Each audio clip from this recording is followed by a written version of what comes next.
Well, hello, welcome back everybody. This is Zami'Ra Ra with part 2 of chapter 7, which is Manifesting Your Intent, and we are referring to Naazir Ra's book, The Access Codes to Zion, How to Live on the Frequency. And on part 1, we left off on talking about how to supercharge your body and mind to get the benefits of applied metaphysics, which is magic, okay? No matter how much of this book you apply to your life, your results will always correspond with your energy level. Okay, you must learn ways to increase your life force to really put the fire to the flame, or as I would say, push the pedal to the metal.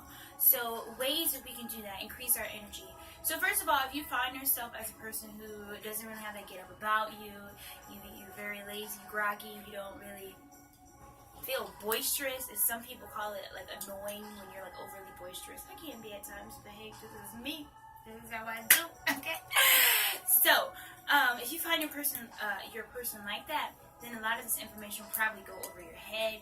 You probably won't even be watching this far into the video, especially on chapter 7. But those of you who have made it this far and stuck with me, even though I had that big pause in between, first of all, I thank you. And second of all, it shows your energy level and your inner light that's being reflected through me. So that's why I'm glad to get here and do that.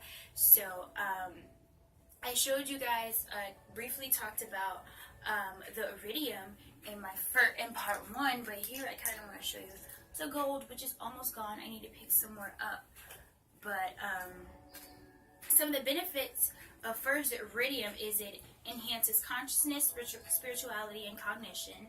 And then for the gold, the main focus is it enhances mental focus, energy, and optimism. So first of all, energy, period, gold is a vital part of that. If you think of energy in terms of Ra, the sun, they're directly correlated. If you want to tap into that energy, you need to pick you up some nano gold. I mean, come on now, it's very vital. And even speaking more on the iridium, and in terms of manifesting my true reality that I am creating, this, taking the iridium, paired with the platinum, paired with my medallion, paired with spiritual baths, paired with guided meditation, paired with, first of all, surrounding my cipher with things that are going to help elevate me.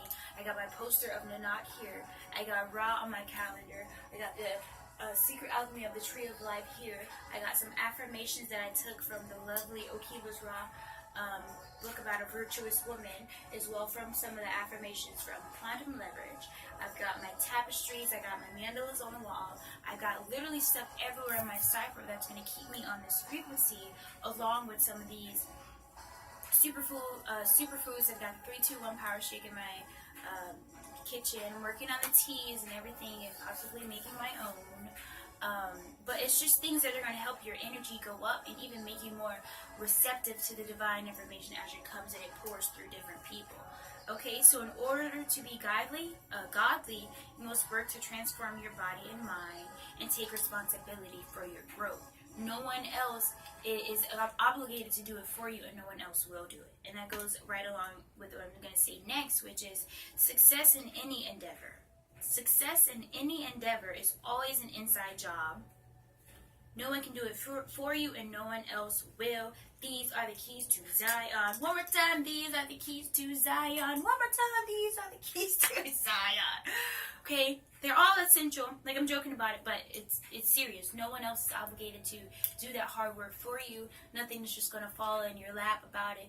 And I even sing about a lot of these things in my flows. Like, it's not gonna happen for you.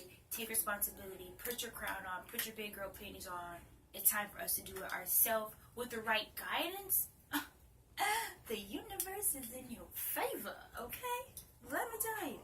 Okay, next we're going to be talking about the unity of opposites, understanding the unity of things that appear to be totally opposite. Example, laughing so hard till you cry. So you would think, like, okay, if you're laughing, you're happy, but if you're crying, then you're sad. But what happens when you laugh so hard till you cry? You understand that these things are more similar than they ever were different, okay?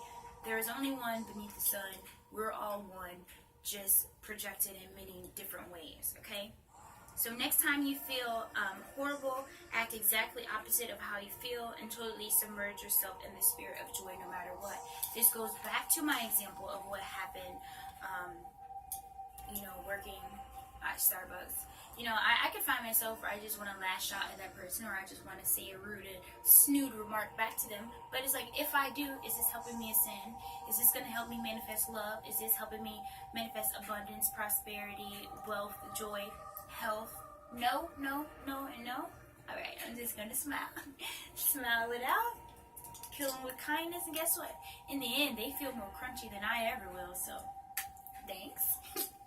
Okay, the real power begins to manifest in your life when you finally convince your spirit that you are the source of your experiences. So the truth of the matter is, everything that happens to you, both good and bad, is all you're doing from your subconscious and subconscious mind. Certain events that happens, the higher perspective of it all is that you actually place those experiences there for you. You just have not become in alignment with it. When certain things happen to me now, I'm like, you know what? I know it was bound to happen. What am I going to do now to get past this and move it and maneuver it in a way that I'm supposed to? Just having that kind of mindset will help you get through and realize a lot of things in your life. So the key is to saturate your mind, heart, and spirit with thoughts and feelings to correspond to the reality you intend to experience. Example, books, DVDs, seminars, music. So you can see I have some Naazir Ra's. This is actually a home study course, Kundalini Science and DNA Ascension. And it's so cool because it came with this like computer chip kind of thing along with the DVD like that. And then this was actually before I went to the Kabbalah event, which was very powerful in getting me before there. You know, Fourth Density, How to Ascend on Through Thought. It came with the DVD and a book, which I gave to one of my friends. I also had one about Manifesting Your Dreams. It was another DVD. It was very long. I found myself giving that away to one of my cousins because I feel like when the energy calls me to give certain things like to them, like they need that message, I am called to do it. Example, my brother woke me up the other day. He's like, let's go to the thrift store. First of all, I love thrifting, okay? And when he said, let's go, I was all for it. So, I love to read, and especially now that I've had this medallion, I've been in line with a lot more things on my purpose. I happened to run into these books. The Dictionary of Dreams, 10,000 Dreams Interpreted, okay? I gave Notes from the Cosmos, a futurist insight into the world of dreams, prophecy, intuition, a guide to cultivating depth and sacredness, self-mastery and fate with cycles of life, you know, and just a bunch of books and a bunch of amazing things. And the great thing is, I got 6 books for $4. Moment of silence. I almost don't kind of thinking about it again. But, you know, just putting myself in alignment with the reality I want to create, and these gifts are being bestowed upon me in such vast ways, and I'm just eternally grateful. Okay? Anything that grows needs to be fed, so it is with your spirit, especially when you are on a accelerated path to mastery. We must remove all doubt. Remove all doubt. Okay? So I'm not going to sit here and say I never have doubt, because it does happen sometimes. But when it does happen, I'm learning ways to, one, transmute that, see it for what it is, understanding that in the end, I know my intent with everything that I do and to say is to uplift my people, myself, and the world. As you can see, my mission statement right there, I have it posted in my room, so I see it every day. I'm here to manifest my highest potential by allowing my ancestors and the Most High to speak through me for the service of my people in the world. You know, I got my aunt here in my room, just everywhere all around me. And I don't know if you guys can see here, but you know, I got my goblet, my chalice that I found at the thrift store too for a whopping, wait for it, I got 2 of them for $5. It's crazy. But I'm gonna repaint these, bedazzle them, bring them back to life, and one's for me and one's for my divine masculine when we unite. So it's just different things I'm implementing that I've been blessed to, you know, come into my cipher. Okay? Approach life as if you were producing a film where you're the writer, director, and producer and star all in one. Nothing is impossible. When you understand the look, you're the writer, the director, the star, you know, all of it, you got full control. So I was introduced, especially through quantum leverage, into joy journaling. So I have like regular journals that I write in. I have even a dream journal, but joy journal, this was something a little bit different for me, to the point where the purpose of it is I'm projecting myself into the reality that I want to create, and I'm writing about it from that perspective. So in my joy journal, a lot of the times I'm writing from the perspective that I'm already married. I'm already with my divine masculine. We've already have businesses in place. We have children. I love to teach, and I love to talk about this higher level information, but more than that, I love children, and I love to talk to children. I love to be around children. In my dream journal, I'm homeschooling my children, but I'm also homeschooling other people's children, and I'm just doing this for all of us. So in my dream journal, this is what I am, this is who I am. The fact that I'm writing about it, and first of all, we learn back in chapter 5, I think we talk about it, in stretching the mind. The subconscious mind doesn't know the difference between what's real and what's fake. What's in there is in there. So writing about this, it's no way that this reality isn't going to be lined up with me, because I've already wrote about it. It's already written in the pages of the universe, my reality that I'm creating. Because you can create your own reality, and I have a song called "You Can Create Your Own Reality." It's on some of my past videos. If you haven't checked it out, It's one of my most popular videos here on YouTube, for, I guess, reasons I can understand, because it's very vital to our ascension, okay? Every morning when you get out of bed, you have a certain amount of spiritual energy that would wisely be used to manifest the things in your life and protect you from the adversary. What will you invest your energy in? So even example, when I woke up this morning, the first thing that was in my mind after recalling from my dreams is that those 7s kept popping up. 7, 7, 7, 7. It's like chapter 7. I need to upload that right now. I have to upload that right now. I'm gonna upload it right now, okay? I've been getting a lot of messages in my dreams that lead me to do things that are here. One of my main things that I'm trying to do is merge the dream world with my physical reality, understanding that they're one and the same, and I'm creating in both simultaneously, okay?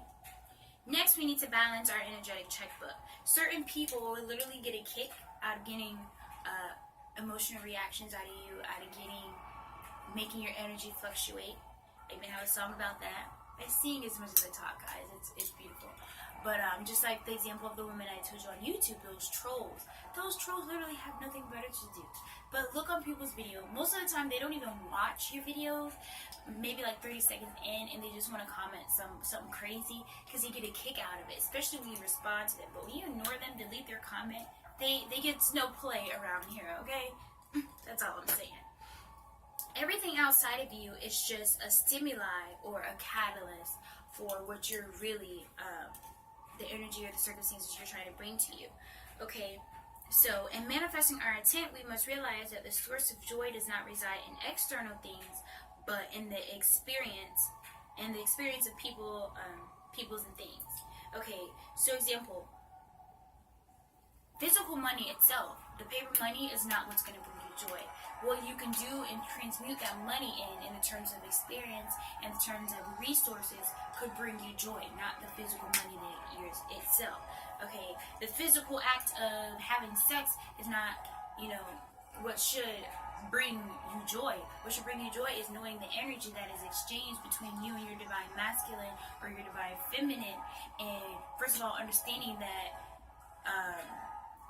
sexual energy is very powerful, creative kundalini energy, and that when you're combining that, just the things that you two can do in the name of putting the kingdom first is profound, powerful. So with that being said, I'm going to pause that again. We're going to stay tuned for part 3 coming very soon.